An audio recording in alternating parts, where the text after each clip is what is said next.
बच्चों, अस्सलाम वालेकुम वरहमतुल्लाहि वबरकातुहू। वालेकुम अस्सलाम वरहमतुल्लाहि वबरकातुहू। बच्चों, आइए आज हम कुछ सरगर्मी करेंगे। हम सरगर्मी करने में ये जो चीज़ें हैं उन चीज़ों को गिनने वाले हैं। तो सबसे पहले आप गिन के बताओ बेटा, ये कितनी चीज़ें हैं?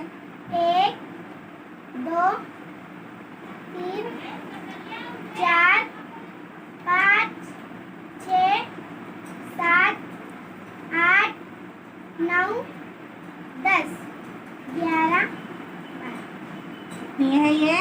12। Very good. अब आप ये गिन कर बताओ बेटा, ये भिंडी है, भिंडी गिन कर बताओ।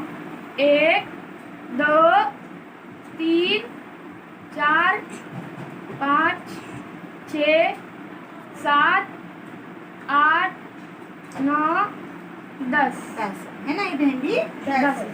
अब बेटा आप ये गिनो।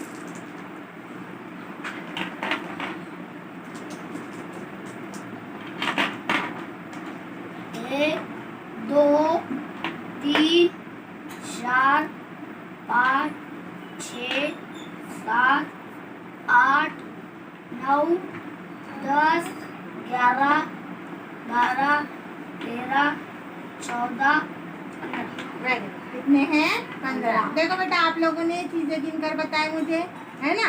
तो फिर हमको जो है इसी तरह 1 से 100 तक की गिनती पढ़ना सीखना है। तो चलते हैं मददों की दुनिया में और गिनती सीखते हैं। अल्लाह हाफिज़।